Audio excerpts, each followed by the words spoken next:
In an emergency situation, children may be removed from their home by an oral or written request to the court without a hearing.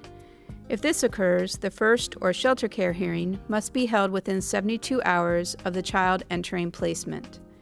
At the shelter care hearing, the court must determine if allowing the child to remain in the home would be detrimental to the child's welfare and best interest.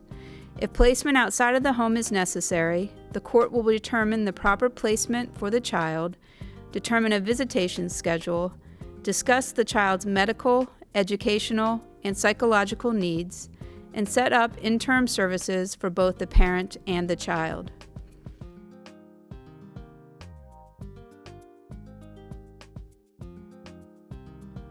If the child is in custody, the next hearing, a dependency hearing, is held within 10 days of the shelter care hearing. At this hearing, the court determines whether or not the child is dependent. A child can be found dependent for many reasons. Frequently, children are found to be without proper parental care and control. Other reasons for dependency are neglect, abuse, or status offenses such as truancy. At this hearing, the court will consider stipulations or agreements entered into by the family and the agency. However, evidence must be taken before the court makes a determination. The court will also consider the actions that the agency has taken, such as reasonable efforts to prevent placement, family finding, and family group decision-making. If the child is found to be dependent, the court may proceed to the dispositional hearing at that time or within 30 days of the finding of dependency.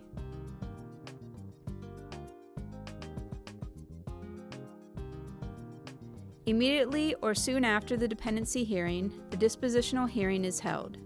At this hearing, the court determines who should have custody of the dependent child and what services should be provided to both the parents and the child.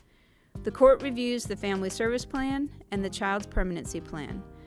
Again, the court considers whether it is clearly necessary that the child be placed or continue in placement.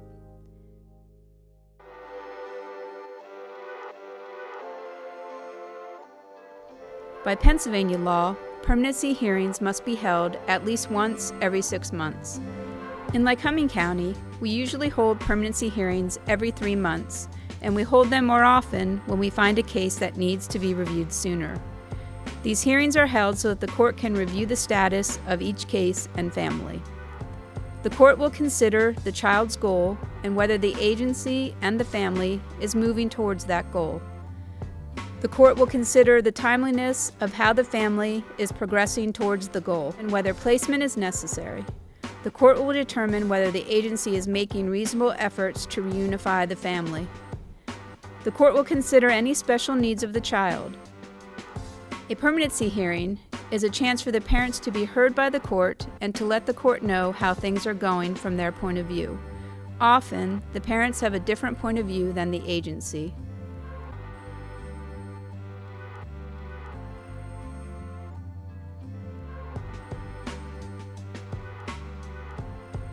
If a parent signs a consent to adopt, which is a legal document where a parent agrees to forever give up any and all rights to their child, a hearing is held on the validity of that consent.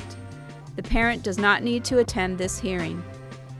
The purpose of this hearing is to determine whether the court should divest or end the parent's legal status and contact with the minor child. The difference between the consent to adopt and the termination is that with a consent, the parent agrees that termination of parental rights is in their child's best interest and signs documentation acknowledging this.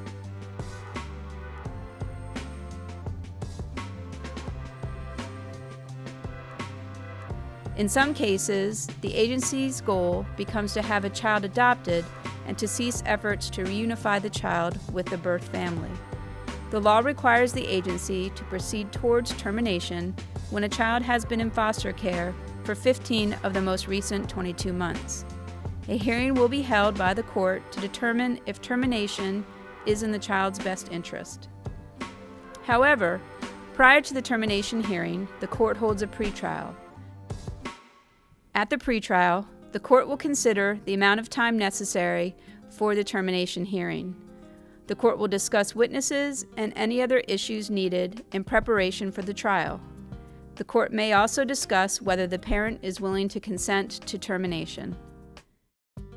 After the pretrial, the court holds the actual termination hearing. The purpose of this hearing is to determine whether the court should divest or end the parent's legal status and contact with the minor child.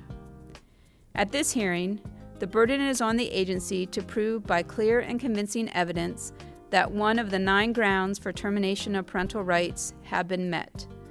The court must make a finding that the child's needs and welfare are met through the granting of termination of parental rights. The court will also consider the recommendations of the guardian ad litem.